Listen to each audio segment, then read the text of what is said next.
ये 56 क्वेश्चन कर रहे हम लोग, 55 तक किया था, 56 नंबर क्वेश्चन ये कर रहे हैं हम लोग। क्या दे रखा है? Acceleration due to gravity on the earth is G. Earth के सरफेस पे जो एक्सेलरेशन ड्यू टू ग्रेविटी है वो जी है। If G dash is acceleration due to gravity at a height h above the surface of the earth, then इनमें से कौन सा रिलेशन सी है? G dash is equal to G, G dash is less than G, सी G dash is greater than G, और G is equal to G zero. क्या बोला कि अर्थ के सरफेस पे acceleration due to gravity G है, और कुछ हाइट h हाइट पे acceleration due to gravity G dash है। तो जी डैश और जी में क्या रिलेशन है? पहले दे रखा दोनों बराबर होंगे, दूसरा दे रखा है छोटा होगा जी डैश जी से, तीसरा दे रखा जी डैश बड़ा होगा, और चौथा डी सेक्शन दे रखा जी इज इक्वल टू ज़ीरो। इसको अगर फिगर्स देखते, ये हमारा अर्थ है, अर्थ के सरफेस पे जो वैल्यू है जी एक्सेलरेशन, ये जी दे रखा है। इसके कुछ हाइट पे, अर्थ के सरफेस से कुछ हाइट पे, यानी यहाँ से यहाँ तक हाइट लेते हैं, और ये यहाँ से यहाँ तक रेडियस ऑफ द अर्थ होता है, ठीक है ना। तो यहाँ पे जो जी है वो जी डैश है। इन दोनों जी में क्या रिलेशन होगा? ठीक है ना। ये जो जी डैश है इस जी से बड़ा होगा छोटा होगा, इसका आंसर है बी। जो जी डैश होगा स्मॉलर होगा जी ऑन द सरफेस के कंपेयर में, क्योंकि जैसे जैसे हम लोग हाइट के ऊपर जाते हैं वैसे वैसे जी का वैल्यू घटते जाता है। यूनिवर्सल ऑफ ग्रेविटेशन के हिसाब से एक रिलेशन दे रखा है, सोल्यूशन कर रहे हैं हम लोग। According to universal law of gravitation, according to universal law of gravitation, ठीक है ना। क्या दे रखा है? F is equal to G M M upon R square, ठीक है। और एक स्मॉल जी कैपिटल जी, और F और ग्रेविटी के हिसाब से दिखाते हैं। Also due to gravity force, also force applied on the earth और applied on the object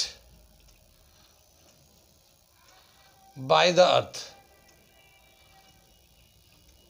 earth is equal to F is equal to mg, ठीक है ना। ये mg होता है। ये फोर्स दोनों ही बराबर होते हैं। इन दोनों को इक्वेट करके देखते हैं तो क्या मिलता है? mg is equal to G M M upon R square, और ये m से कैंसिल हो जाता है, g is equal to capital G M upon R square. ये स्मॉल जी कैपिटल जी का रिलेशन भी कहलाता है। और ये यहाँ से सेंटर से रेडियस लिया, तो सरफेस पे जो जी है वो G M M upon R square है। ये जी हो गया सरफेस का, ये वाला सरफेस ऑफ द अर्थ पे हो गया।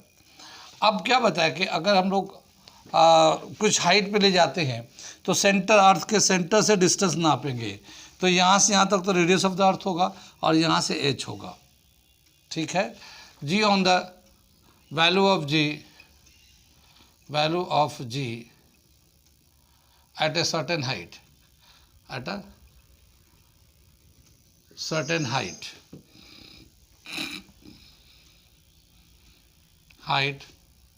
from the surface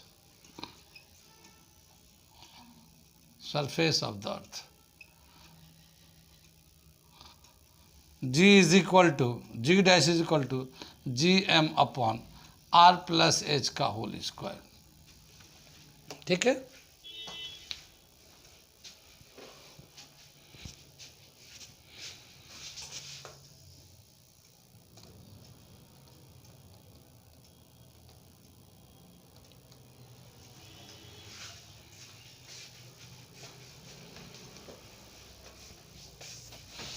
ठीक है। ये जी डैश आर प्लस एच का उसका, जैसे जैसे ये हाइट बढ़ेगा ये डिनोमिनेटर का वैल्यू बढ़ता जाएगा और ये जी डैश घटता जाएगा, ठीक है ना। तो जी डैश जो है ना डिक्रीज करता जाता है जैसे जैसे हाइट पे जाते हैं। तो क्या समझ में आया? Here g dash is less than g, ठीक है ना, बी आंसर हो जाएगा, बी आंसर हो गया। ये तो अर्थ के ऊपर जा रहे हैं तो जी का वैल्यू घटता है, अर्थ के नीचे भी जाते हैं तब भी जी का वैल्यू घटता है। जब अर्थ के नीचे जाएंगे, ये तो ऊपर के हिसाब से है, और ये एच जो है अगर स्मॉल हाइट होता है, ठीक है ना, तो स्मॉल हाइट होता है तो उसके हिसाब से हम लोग अलग तरीके से सोल्यूशन करते हैं, और अगर लार्ज एच जो है ना रेडियस के कंपेयर में होता है तो उसको डायरेक्ट यूज़ करते हैं हम लोग। ये बड़े क्लास में जब जाएंगे तो बताएंगे, लेकिन फिलहाल हम इतना छोड़ देते हैं। अगर अर्थ के डेप्थ में जाते हैं तब भी नीचे अगर जाएंगे तब भी जी का वैल्यू डिक्रीज करते जाता है, और उसका जो वैल्यू दे रखा है यहाँ पर लिखता है value of ji, value of ji double dash कर देता हूँ, ये तो कोर्स में नहीं, क्वेश्चन में नहीं दे रखा, लेकिन मैं करके दिखा रहा हूँ जानकारी के लिए। Value of ji double dash, ठीक है ना, साइड द अर्थ, ठीक है ना, g double dash is equal to 1 minus d upon are into g, ये g on the surface of the earth पे है, जो value of the surface of the earth होता है, ठीक है ना। ये d for depth of the earth है, depth of the earth, earth के कितना गहराई में हम लोग जा रहे हैं उसका वैल्यू है। यहाँ पे 1 में से इसको माइनस करेंगे तो 1 से कम हो जाएगा, ये डेसिमल में आ जाएगा, और फिर जी से मल्टीप्लाई करेंगे तो छोटा, बिल्कुल ही छोटा होता जाएगा, जी डबल डैश कम हो जाएगा। अगर डी का वैल्यू आर के बराबर हो, ये जो डी है आर के बराबर रेडियस ऑफ, यानी कि यहाँ से सरफेस से चलते हैं तो बिल्कुल सेंटर पे चले जाए, तो ये डी जो आर के बराबर हो जाएगा ना, तो डी अपॉन डी 1 0 हो जाएगा। तो g value of ji at the centre of the earth कितना होता है वो हम लिख के दिखाते हैं। इधर मैं मिटा के इधर कर देता हूँ इसको, ये थोड़ा मैं एक्स्ट्रा बता रहा हूँ ताकि ये पता रहे कि कहाँ पे क्या होता है, ठीक है। तो value of ji at the centre of the अर्थ,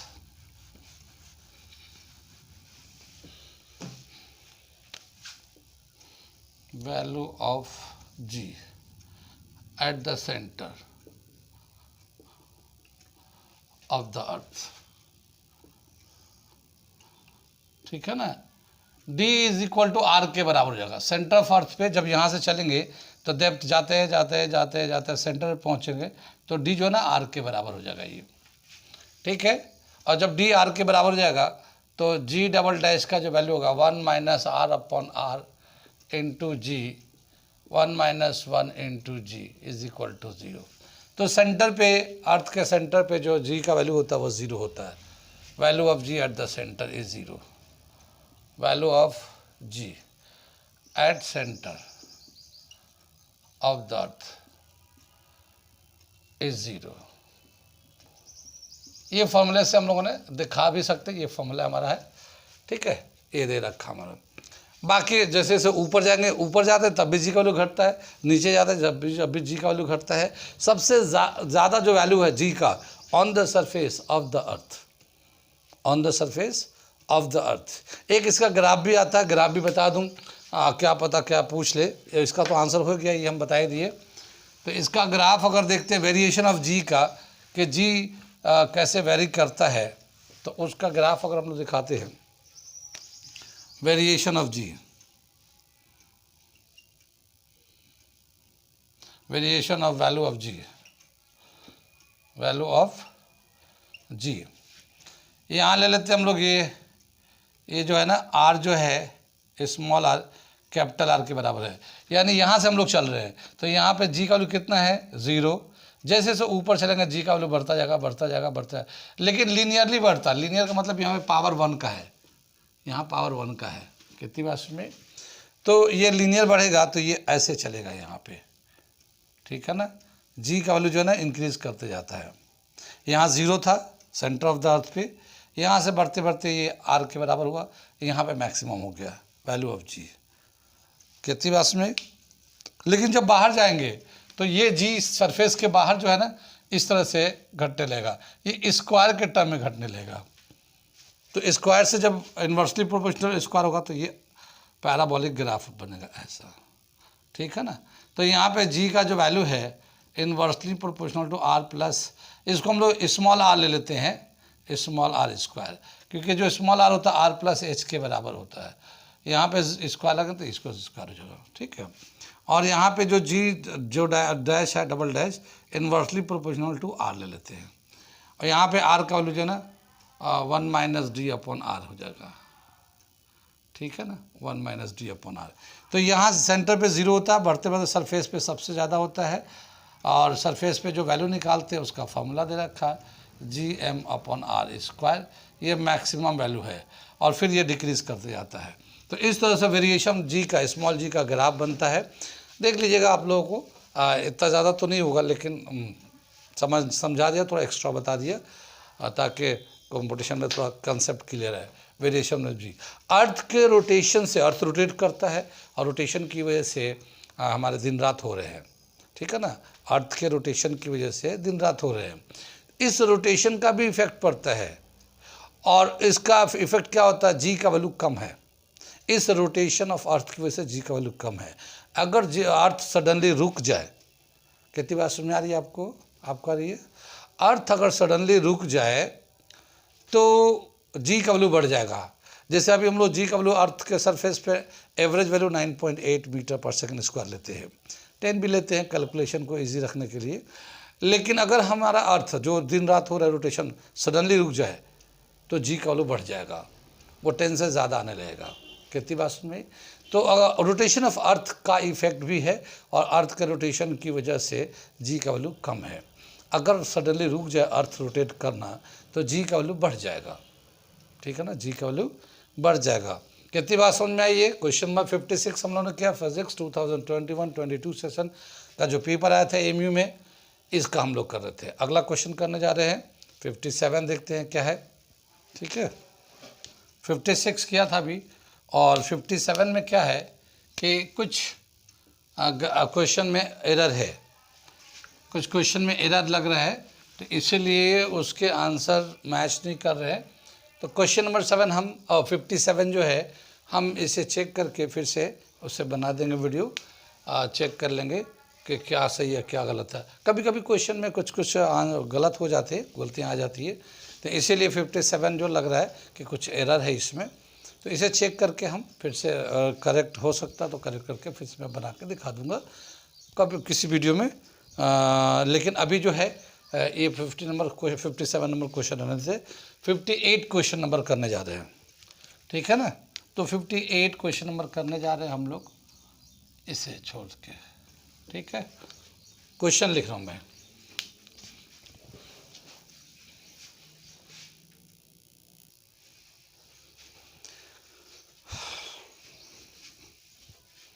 ये क्वेश्चन दे रखा है, ये 58 क्या दे रखा है, ये a particle is throne up vertically with a velocity of 50 meter per second, the height up to which the particle can rise, कितने ऊंचाई तक पार्टिकल चला जाएगा, 50, 100, 125, 150।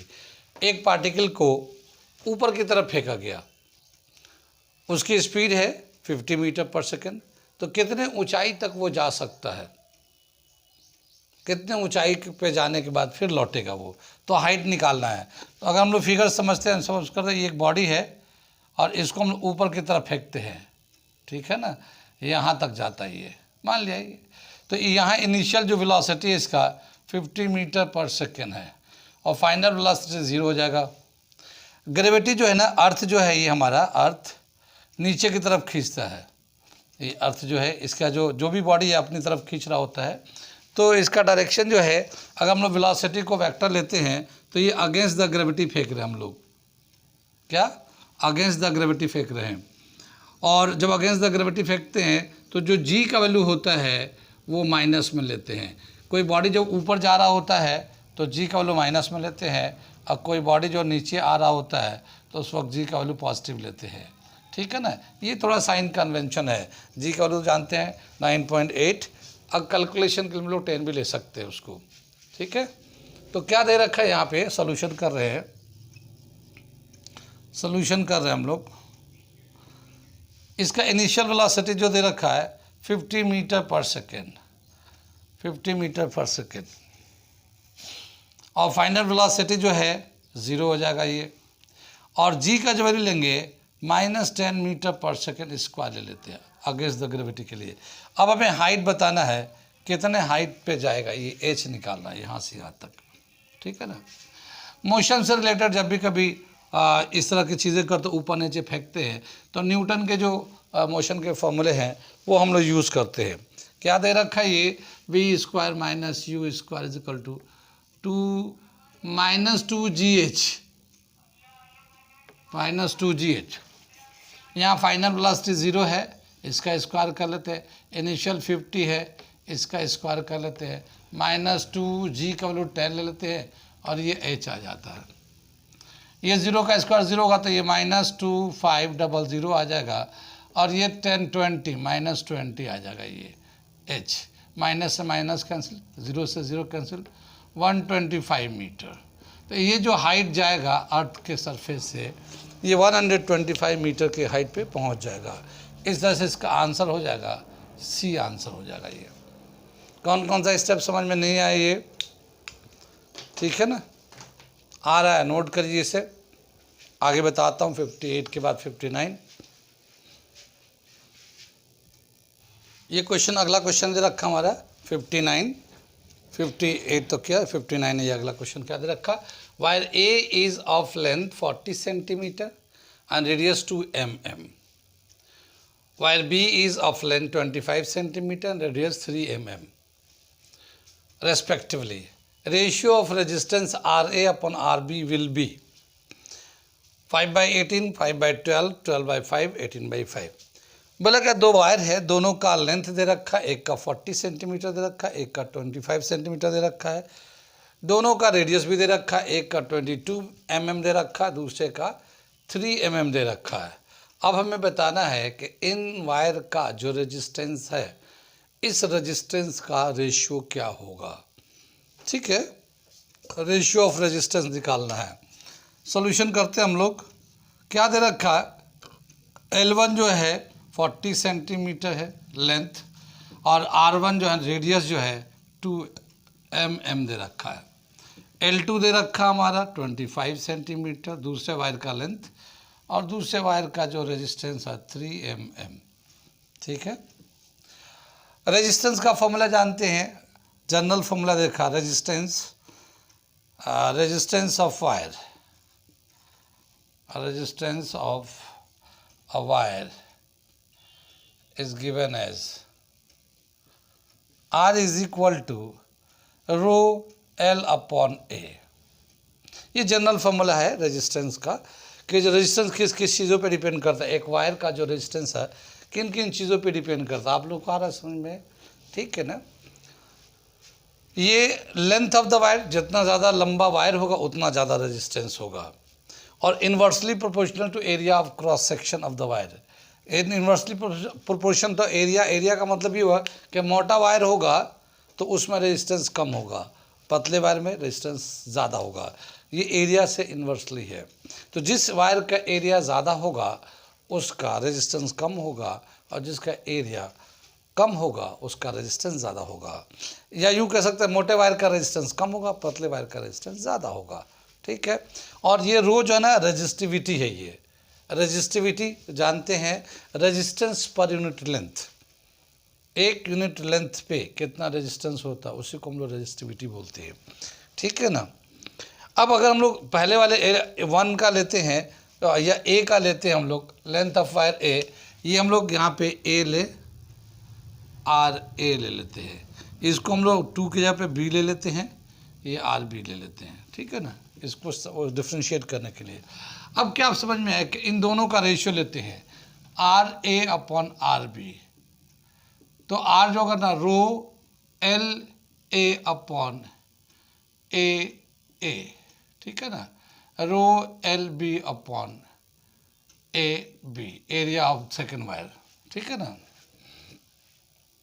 इनका जो रो से रो जो डेंसिटी है सेम वायर है, वायर सेम है, दो अलग अलग लेंथ है, मोटा पतला वायर है पर वायर सेम है। जब वायर सेम होगा तो उसकी रेजिस्टिविटी सेम होता है। ये रो जो है दोनों का सेम होगा, ये कैंसिल हो जाएगा, ठीक है ना। और इसको अरेंज करके लिखेंगे हम लोग,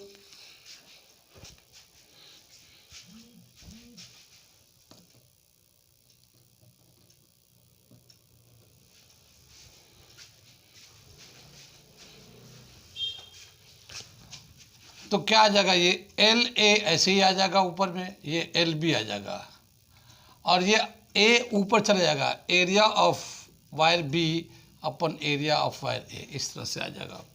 ठीक है, resistance of B upon resistance A and B is equal to L A upon L B, ये तो ऐसे ही रहेगा। इसको एरिया लेंगे तो पाई आर स्क्वायर, एरिया जैसे ये वायर होते हैं ना, ये वायर होते हैं ऐसे, तो ये वायर का ये एरिया लेंगे इसका, तो ये पाई आर, ये सर्किल होता है ना, पाई आर स्क्वायर हो जाएगा हमारा। ठीक है ना, तो यहाँ पे पाई आर ए का स्क्वायर कर लेंगे, फिर ये पाई आर बी का स्क्वायर कर लेंगे। ठीक है, पाई से पाई सी यहाँ पे कैंसिल हो जाएगा, ये R A upon R B is equal to length of A upon length of B, कितना कितना दे रखा है, 40 सेंटीमीटर 25 सेंटीमीटर, तो इसे लिखते हैं 40 सेंटीमीटर अपॉन 25 सेंटीमीटर, ये हो गया। इसका radius of A, radius of B, radius of A 2 है, रेडियस ऑफ बी 3 है, इन दोनों का कॉमन स्क्वायर कर लेते हैं, 2/3 और ये कॉमन स्क्वायर कर लिया, इन दोनों का कॉमन स्क्वायर। ये एम में दे रखा है तो हम लोग एम भी लिख देते हैं, ये एम मिलीमीटर में दे रखा है, मिलीमीटर में लिख लिया। ठीक है ना, ये सेंटीमीटर सेंटीमीटर कैंसिल हो जाएगा, ये आ जाएगा 8/5, ये मिलीमीटर से मिलीमीटर कैंसिल हो जाएगा, ये सही रह जाएगा। तो क्या मिलेगा हमें, 8/5 इंटू 4/9। ठीक है ना, हम लोगों ने उल्टा लिख दिया, सॉरी, यहाँ पे जो है ये B है, एरिया ऑफ B, ये B लेना है और ये A लेना है, यहाँ पे उल्टा हो गया, तो ये 3 ऊपर चला जाएगा, रेडियस ऑफ B 3 है, ये ऊपर लिख देंगे 3/2 आ जाएगा ये, तो ये जो वैल्यू आ जाएगा हमारा 9/4, कितनी बात में 4 से इसे कैंसिल कर देंगे, 4 2 8, 18/5, तो radius of A upon radius of B जो है ये 18/5, और इसमें जो चॉइस है वो करेक्ट आंसर है डी, कितनी बात में डी आंसर है। ठीक है, ये समझ में आ गया। यूनिट चेंज इसलिए नहीं किया कि यहाँ पे रेशियो लेंगे तो ये सेम यूनिट में है तो सेम यूनिट में कैंसिल हो जाएंगे, ये भी मिलीमीटर में था, कैंसिल हो जाएगा, दोनों मिलीमीटर में थे। यहाँ पे ये देखना है कि लेंथ तो डायरेक्टली है पर एरिया जो है ना रेडियस इन्वर्सली है, रेडियस से इन्वर्सली प्रोपोर्शनल है। ठीक है ना, तो ये हमारा हो गया रेजिस्टेंस का रेशियो, क्वेश्चन नंबर 59। ठीक है ना, कोई डाउट हो, कोई ऐसी बात हो तो पूछ सकते हैं। मैंने पहले ही बताया कि हमारे यहाँ एक टीम है, कोर टीम है, जो नीट जेई की तैयारी करने में कराती है, और बहुत सारे उसमें अदर्स स्टाफ भी हैं जो बच्चों को पेपर बनाना, टेस्ट लेना, उनको मोटिवेट करना, बहुत सारे काम होते हैं तैयारी कराने के लिए। ठीक है, तो अगर किसी को ऑनलाइन ऑफलाइन दोनों मोड चलता है, ऑनलाइन ऑफलाइन, अगर आपको कांटेक्ट करना हो, जानकारी करना हो तो उस पर हमारा नंबर दे रखा है, बहुत सारे जगहों पे मिल जाएंगे, कल लिखा भी था, बहुत सारे वीडियोस मिल जाएंगे। 7500331162 ये नंबर है, इससे हमें कांटेक्ट कर सकते हैं। और चैनल को सब्सक्राइब करें, लाइक करिए, शेयर करिए, खुद करिए, अपने दोस्तों को बताइए। अगर घर बैठ के करना चाहते हैं तैयारी तो AMU जामिया के लिए जो इंट्रेंस होता है उनके लिए भी, या एकेडमी के लिए पढ़ाई करना चाहते हैं तो हमारे चैनल पे पूरा एकेडमिक कंटेंट है, और जो नहीं है वो अभी आ रहे हैं तो आपको वहाँ पे पूरे कंटेंट मिल जाएंगे। स्पेशली जो 9th-10th वाले बच्चे हैं, एकेडमिक है, उनको एकेडमिक के लिए पूरा एकेडमिक पढ़ा के, रिकॉर्ड करके, न्यूमेरिकल करा के पूरे दिए जाते हैं। ये तो हम पेपर हम लोग करा रहे हैं, लेकिन वो पूरा वहाँ मिलेंगे आपको, वहाँ पे कंसेप्ट बिल्डअप होता है। यहाँ तो हम सोल्यूशन करके दिखा रहे हैं, ज़ाहिर जो कंसेप्ट है, सोल्यूशन है और फॉर्मूला है उसे हम यूज़ कर रहे हैं। ठीक है, तो ये तो उन बच्चों के लिए है जो 11th 10th पास हो गए और तैयारी कर रहे हैं कंपटीशन के लिए। ठीक है, आगे चलते हैं, इसे नोट करिए, अगला क्वेश्चन करते हैं हम लोग। ठीक है, मिटा देते हैं इसे। A pond of water at the base of the tower, when is the splash heard at the top? G का value 10 metre per second, speed of sound 340 metre per second. ठीक है, क्या बताया कि एक स्टोन को, इसको हम थोड़ा फिगर बना के दिखाते हैं तो समझ में आएगा। ये एक हमारा ये टावर है, ये टावर की जो हाइट है 500 है मीटर है। यहाँ से एक स्टोन को ड्रॉप करेंगे, यहाँ इसके बेस में वाटर है, जब ये नीचे आएगा पानी के पास, तो पानी में जब डिप करेगा ये इस यहाँ पे, एक साउंड प्रोड्यूस होगा। वाटर के अंदर जब स्टोन गिराएंगे तो एक साउंड प्रोड्यूस होगा, और वो जो साउंड है वो फिर ऊपर की तरफ जाएगा ये, तो फिर दोबारा से ये आदमी को वो पानी की आवाज़ सुनाई देगी। तो कितना टोटल कितना टाइम लगेगा, कितने देर के बाद, इस स्टोन को छोड़ने के कितनी देर के बाद उस पानी की आवाज़ सुनाई देगा, ये है सवाल।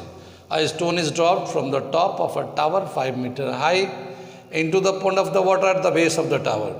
When is the splash heard?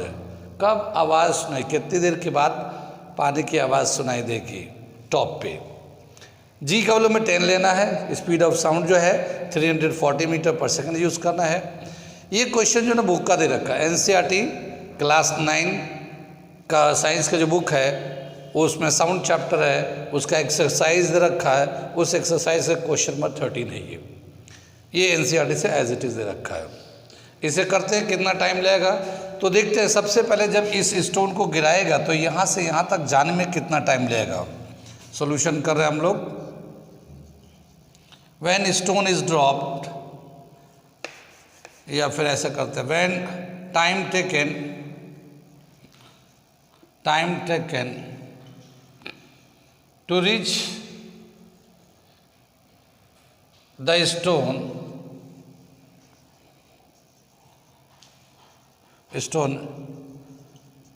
into water,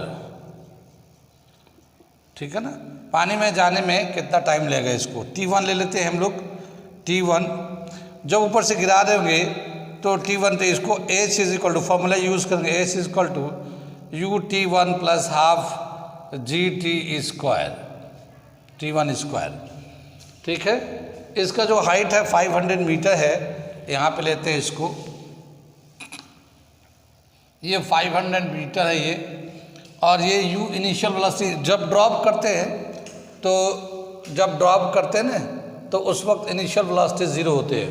किसी भी बॉल को ड्रॉप करेंगे तो उस वक्त इनिशियल वेलोसिटी 0 होगा, तो U 0 है into T1 plus half G का वैल्यू 10 लेंगे, T1 का स्क्वायर कर लेंगे, ठीक है ना। अब यहाँ पे क्या है, ये तो 0 हो जाएगा, ये 500 आ गया, और ये 2 से काटेंगे, ये 5 होगा, 5T स्क्वायर, T1 स्क्वायर, 5 से इसे कैंसिल करेंगे 100 आ जाएगा, T1 square, T1 is equal to 10। यानी पहला ऊपर से जब स्टोन को छोड़ेंगे तो 10 सेकेंड में वो पानी में आके गिरेगा, ठीक है ना, 10 सेकेंड में। अब ये जो आवाज़ जो प्रोड्यूस होगा, साउंड जो प्रोड्यूस होगा, इस साउंड को यहाँ से यहाँ तक जाना है, कितना टाइम लगेगा, ठीक है ना। तो time taken to reach the sound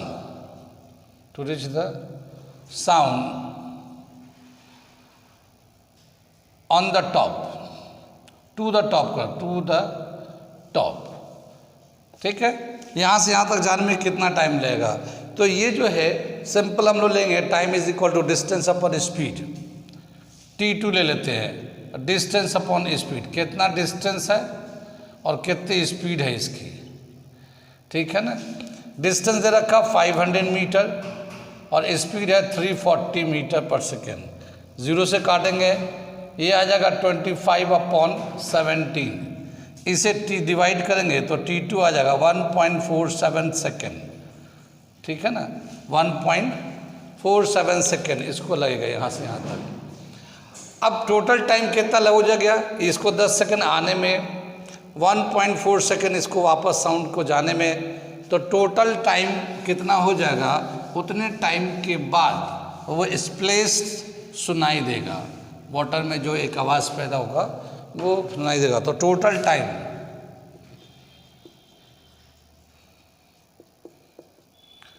T1 plus T2 10 plus 1.47 11.47 seconds, इतने सेकेंड्स के बाद हमें वो सुनाई देगा। चॉइस में दे रखा था हमारा, चॉइस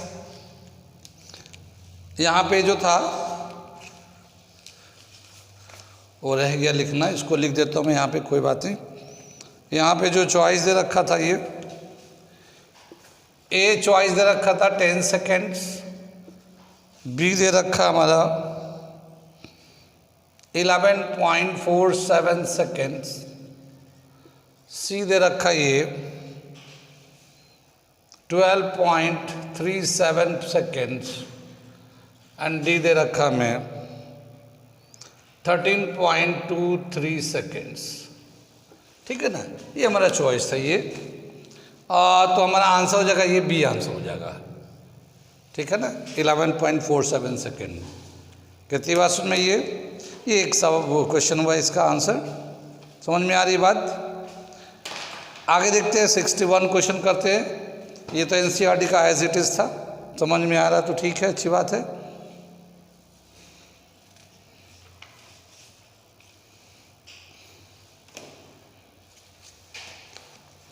नेक्स्ट क्वेश्चन करते हैं हम लोग।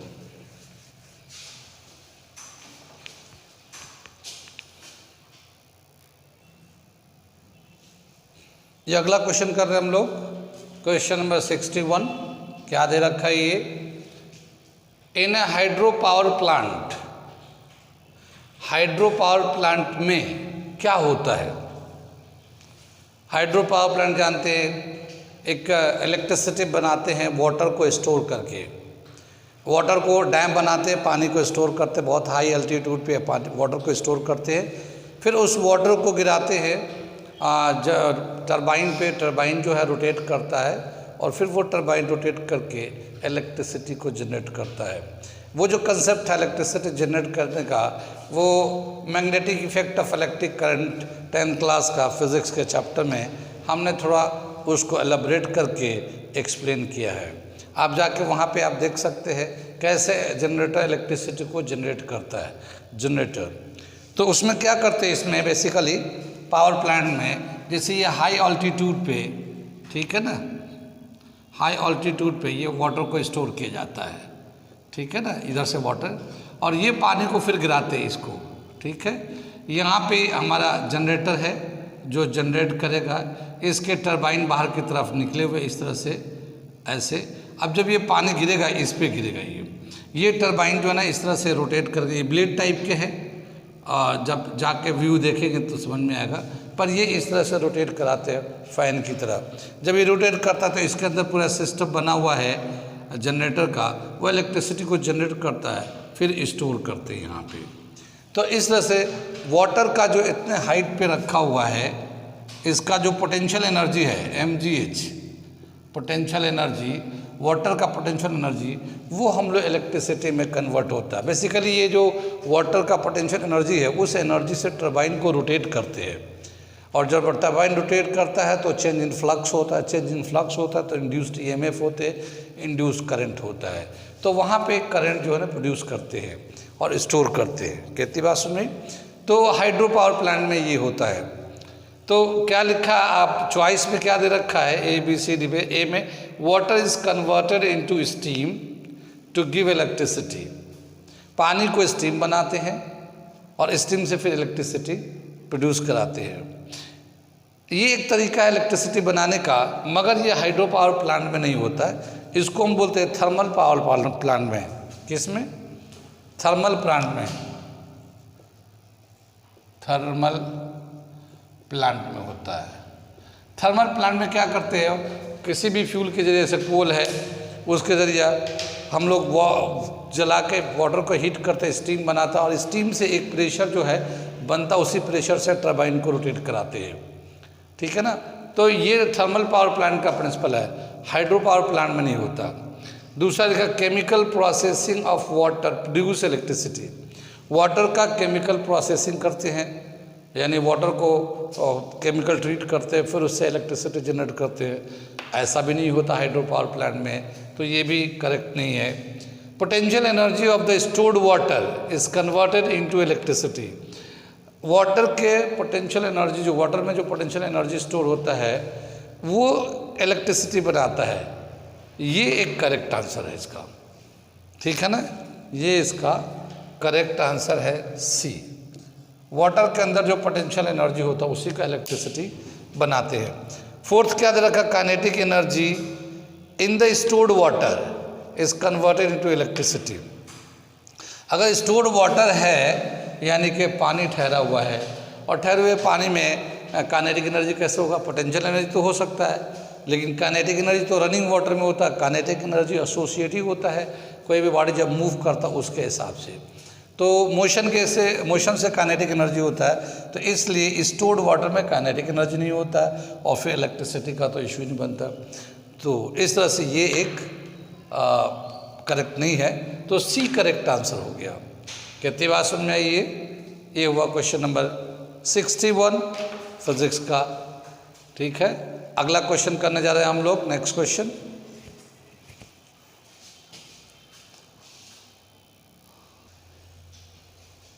ये अगला क्वेश्चन दे रखा है, ये क्वेश्चन नंबर 62।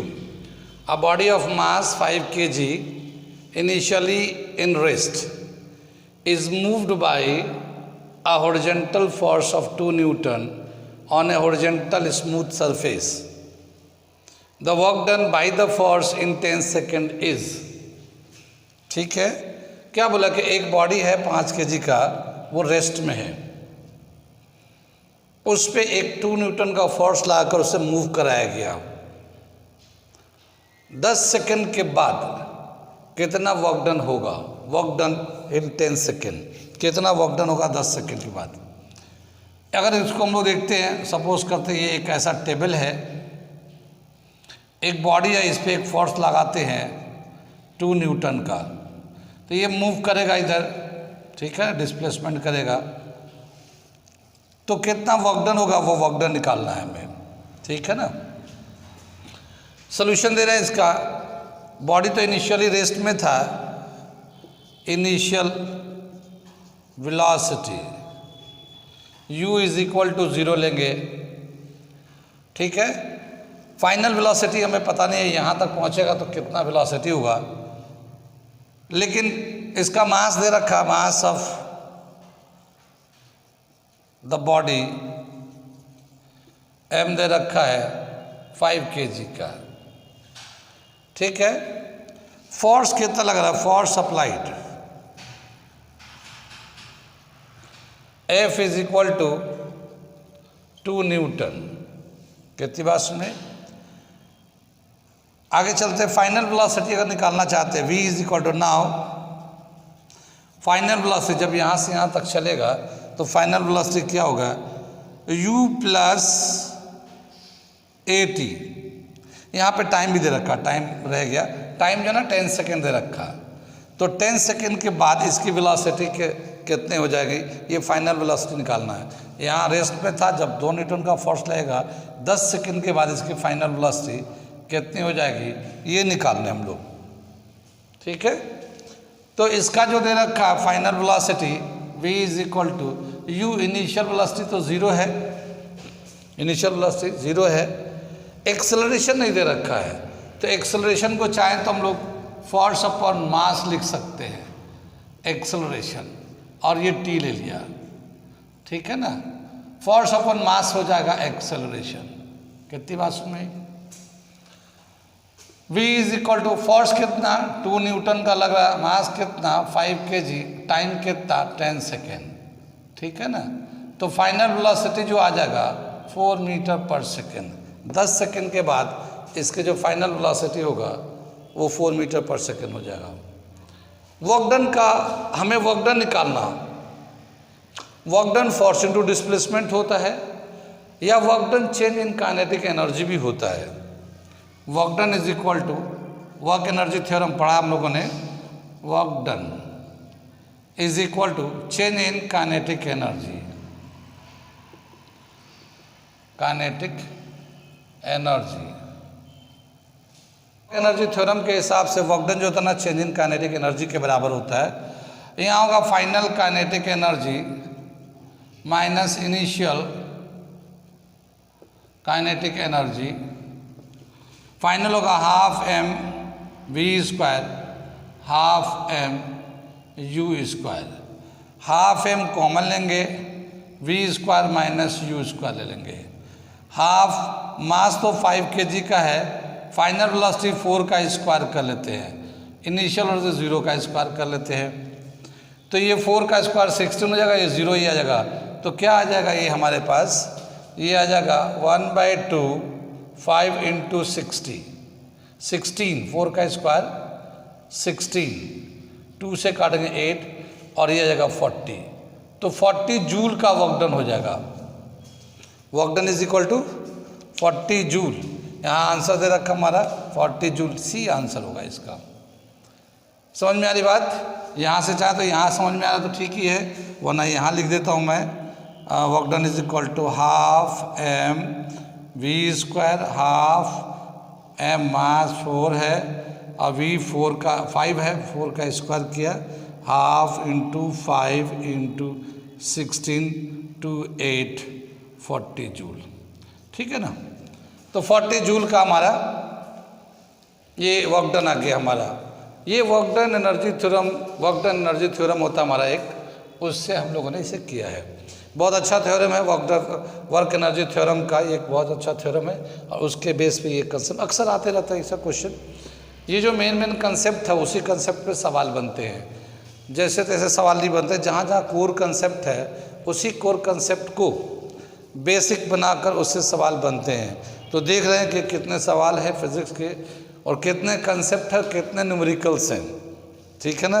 और उसी से अंदाज़ा लगेगा कि आपको कितनी तैयारी करनी है और कैसे करनी है। आगे चले, क्वेश्चन नंबर 63 करते हैं फिजिक्स का अगला क्वेश्चन, नोट कर ले।